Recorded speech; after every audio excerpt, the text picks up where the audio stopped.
ধন্যবাদ এবং স্বাগত জানাই আরেকটি ভিডিওতে। আজকের ভিডিওতে আমি কথা বলবো একটি প্রশ্নের উত্তর নিয়ে।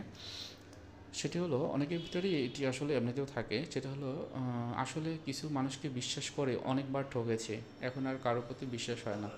মানে আমাদের অনেক ক্ষেত্রেই দেখা যায় যে বিভিন্ন বিষয়ে যখন কোনো কাজ করি বা কারোর সাথে মিশি, তখন বিভিন্ন রকমের মানুষের সাথে আমাদের চেনা পরিচিত হয়। এবং এই চেনা পরিচিতি থেকে হয়তোবা কিছু পজিটিভ লোকের সাথে আমরা মিশি, আবার কিছু নেগেটিভ বা টক্সিক মানুষের সাথেও আমরা কিন্তু মিশি। এখন এই যে যখন মিশি, প্রাথমিক পর্যায়ে কিন্তু আমরা বুঝতে পারি না ওই লোকটি আসলে কী রকম, সে তার ভিতরে কি বিভিন্ন রকমের নেতিবাচক যে বিষয়গুলো বেশি নাকি ইতিবাচক।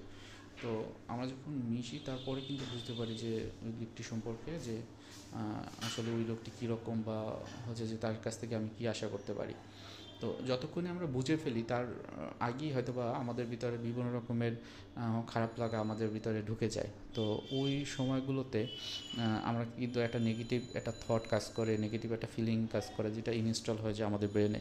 সো ওই জায়গাটাতে একটু নিজেকে চেক করা, সাথে সাথে আসলে কিভাবে আমার চিন্তাকে একটু পজিটিভভাবে ডাইভার্ট করতে পারি সেটা একটু ভাবতে পারেন।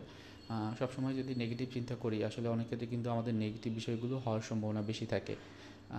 কিছু মানুষের সাথে মিশেছেন তার মানে এই এমনটা না যে আপনি সব মানুষের সাথে মিশেছেন, এবং যাদের সাথে মিশেছেন সেই ক্ষেত্রে এই মানুষগুলো যেরকম, অন্য যে মানুষগুলো এইরকম হবে এরকম তো কোনো এভিডেন্স আমরা দিতে পারি না কখনোই। সো সবসময় চেষ্টা করবেন যে যখন যেই কাজটি করবেন, আমরা বলি যে অনেক ক্ষেত্রে যে আমরা যখন যেই জায়গাতে আমরা আমার পা ফেলবো, আমি দেখব যে এই পা ফেলেছি এই জায়গাটা কি, বা এই মাটিটি কি শক্ত আছে কিনা।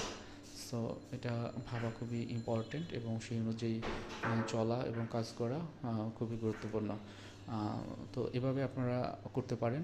সাথে সাথে নিজের ক্যারিয়ারের জায়গাতে বিভিন্ন রকম mindfulness practice, breathing exercise, relaxation technique আমি প্রতিটা ভিডিওতে বলি, কারণ এগুলো আপনারা বাসাতেই প্র্যাকটিস করতে পারেন, এবং এর মাধ্যমে আপনি কিন্তু ভালো লাগা কাজ করতে পারে। আমাদের ব্রেনের যে নিউরাল যে সার্কিটগুলো আছে সেগুলো সুস্থ থাকে, নিউরো ট্রান্সমিটারগুলো ভালো থাকে, এবং আলটিমেটলি আমরা শান্তিও অনুভব করি এবং আমাদের মনটা শান্ত হয়। সো এভাবে আপনি প্র্যাকটিস করলে দেখবেন যে আপনি অনেক কিছুই আপনার দখলে চলে আসবে।